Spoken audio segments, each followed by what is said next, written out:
The Palestinian militant group Hamas launched an unprecedented assault on Israel on October 7, with hundreds of gunmen infiltrating communities near the Gaza Strip.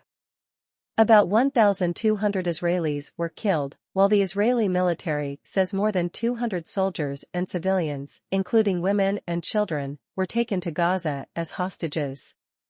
More than 11,000 Palestinians in Gaza have been killed in air and artillery strikes carried out by the Israeli military in response, according to the Hamas-run health ministry in Gaza. What was Israel before 1948? Britain took control of the area known as Palestine following the defeat of the Ottoman Empire, which ruled that part of the Middle East, in World War I. The land was inhabited by a Jewish minority and Arab majority, as well as other, smaller ethnic groups. Tensions between the two peoples grew when the international community gave the UK the task of establishing a national home in Palestine for Jewish people. This stemmed from the Balfour Declaration of 1917, a pledge made by then Foreign Secretary Arthur Balfour to Britain's Jewish community. The declaration was enshrined in the British Mandate over Palestine and endorsed by the newly created League of Nations, forerunner of the United Nations, in 1922. To Jews, Palestine was their ancestral home, but Palestinian Arabs also claimed the land and opposed the move. Between the 1920s and 1940s, the number of Jews arriving there grew, with many fleeing from persecution in Europe, especially the Nazi Holocaust in World War II. Violence between Jews and Arabs, and against British rule, also increased. In 1947, the UN voted for Palestine to be split into separate Jewish and Arab states, with Jerusalem becoming an international city.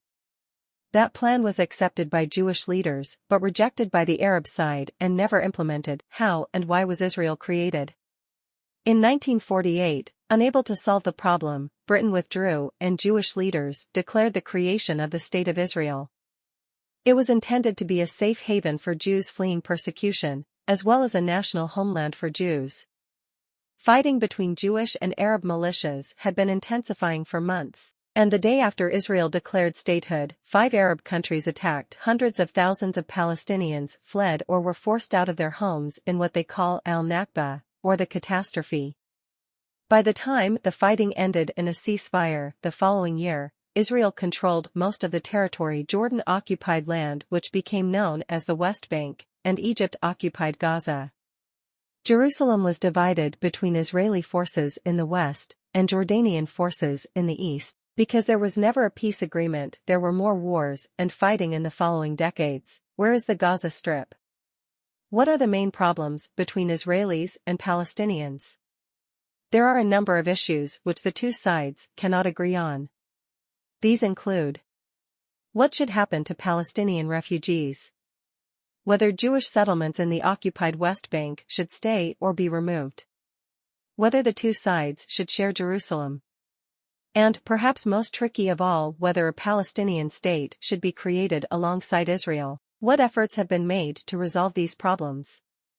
Israel-Palestinian peace talks were held on and off between the 1990s and 2010s, interspersed with outbreaks of violence.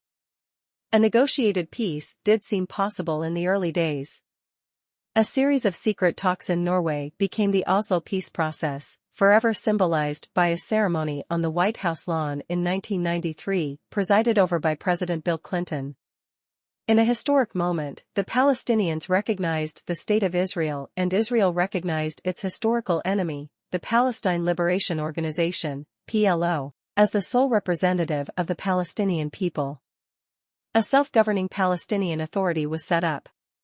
Cracks soon appeared, though, with then-opposition leader Benjamin Netanyahu calling Oslo a mortal threat to Israel. The Israelis accelerated their project to settle Jews in the occupied Palestinian territories.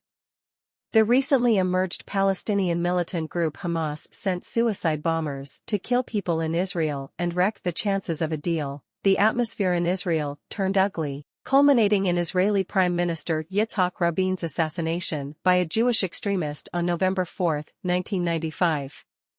In the 2000s, attempts were made to revive the peace process, including in 2003 when a roadmap was devised by world powers with the ultimate goal of a two-state solution, but this was never implemented. Peace efforts finally stalled in 2014, when talks failed between the Israelis and Palestinians in Washington. The most recent peace plan, prepared by the U.S. when Donald Trump was president, was called the deal of the century by Prime Minister Netanyahu, but was dismissed by the Palestinians as one-sided and never got off the ground. Why are Israel and Gaza at war now? Gaza is ruled by Hamas, an Islamist group which is committed to the destruction of Israel and is designated as a terrorist group by the UK and many other countries. Hamas won the Palestinians' last elections in 2006, and seized control of Gaza the following year by ousting the rival Fatah movement of West Bank-based President Mahmoud Abbas. Since then, militants in Gaza have fought several wars with Israel, which along with Egypt has maintained a partial blockade on the Strip to isolate Hamas and try to stop attacks, particularly the indiscriminate firing of rockets towards Israeli cities. Palestinians in Gaza say Israel's restrictions and its airstrikes on heavily populated areas amount to collective punishment. This year has been the deadliest year on record for Palestinians in the occupied West Bank and East Jerusalem. They also complain of the restrictions and military actions being carried out there in response to deadly attacks on Israelis. These tensions could have been one of the reasons for Hamas's latest attack. But the militants may also have been seeking to boost their popularity among ordinary Palestinians, including by using hostages to pressure Israel to free some of the estimated 4,500 Palestinians held in its prisons.